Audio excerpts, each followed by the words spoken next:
ఎంత వెరైటీ అంటే లంచం తీసుకోవడానికి ఎవరికైనా దొరికిపోతామేమో అని చెప్పి ఒక గుడిని కడతారనమాట. సో ఆ గుడిని కట్టి ఆ గుడి హుండీలో లంచం వేయాలి అనుకున్న వాళ్ళు వచ్చి డైరెక్ట్గా లంచం వేసేస్తూ ఉంటారు. సో అందులో ఉండే దేవతను కూడా తన భార్య రూపం ఏదైతే ఉందో ఆ భార్య రూపాన్ని విగ్రహంగా పెడతారనమాట. సో ఎలా అయితే ఉంటుంది. ఇంతకీ ఏం మూవీ భయ్యా అంటే కనుక భరతనాట్యం 2. అంటే పార్ట్ 1 చూడలేదు నేను. పార్ట్ 2 అయితే మాత్రం నెట్ఫ్లిక్స్లో అవైలబుల్గా ఉంది. యాక్టర్స్ పర్ఫార్మెన్సెస్ మాత్రం పీక్స్ అని చెప్పొచ్చు. అంటే మనం ఇన్వాల్వ్ అయిపోతాం అనమాట. ఆ నేటివిటీ కానీ లేదా వాళ్ళ డైలాగ్స్ కానీ యాక్టింగ్ కానీ మనకి చాలా రియలిస్టిక్గా అనిపిస్తూ ఉంటుంది. మలయాళం మూవీ, తెలుగు డబ్బింగ్ కూడా ఉంది. సో ఈ కాన్సెప్ట్ ఏంటి అంటే కనుక సరే మొత్తానికి డబ్బంతా పోగేసి సెకండ్ ఫ్యామిలీకి ఎన్నాళ్ళు ఏమీ లేదు కదా అని ఇంటికి పెద్ద కొడుకు ఎవరైతే ఉంటాడో అతను ఆలోచించి ఎంతైనా మన పిన్నే కదా అని ఒక ఇల్లు అయితే కొంటారనమాట. కొని పై పోర్షన్ అద్దెకి ఇచ్చేస్తే వాళ్ళకి ఆ రెంట్ డబ్బులే సరిపోతాయి, ఇంకా ఎవరి మీద ఆధారపడక్కర్లేదు అని. కరెక్ట్గా ఇలాంటి టైంలోనే ట్విస్ట్ మొదలవుతుంది. అంటే వాళ్ళ ఫాదర్తో పనిచేసే వాళ్ళలోనే విలన్ అయితే ఉంటాడనమాట.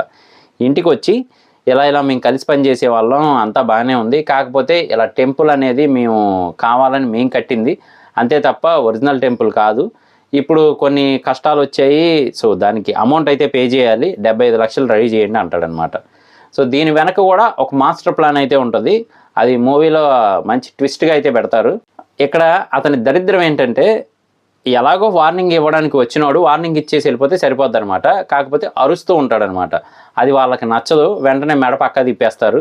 దాని తర్వాత అసలు హైలైట్గా ఉంటుంది. సో అతను చనిపోయిన తర్వాత ఆ శవాన్ని ఎటు తీసుకెళ్ళాలి ఏంటి ఇదంతా అర్థం కాని సిచ్యువేషన్ అనమాట. ఈలోగా పోలీస్ చెకింగ్లు, ఎంక్వైరీలు, వాళ్ళ ఫ్రెండ్స్ రావడాలు, దీనికి తోడుగా వాళ్ళ మేనల్డ్ ఒకడు ఉంటాడు, ఆడేమో డిటెక్టివ్ టైప్లో పనిచేస్తూ ఉంటాడు అనమాట సినిమా అంతా. సో మంచి ఎంటర్టైన్మెంట్ అయితే ఉంటుంది. అలాగే కొన్ని టెన్షన్ సీన్స్ కూడా ఉంటాయి. ఓవరాల్గా అయితే మాత్రం ఒక మంచి ఎంటర్టైన్మెంట్ మూవీ అని చెప్పొచ్చు. అలాగే ఫ్యామిలీ అంతా కూర్చొని చూడదగ్గ మూవీ అని కూడా చెప్పొచ్చు అనమాట.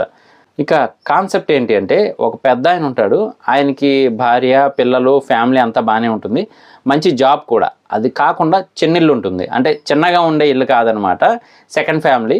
సో అలా అయితే మెయింటైన్ చేస్తూ ఉంటారు. సడన్గా ఆయన చనిపోతారు.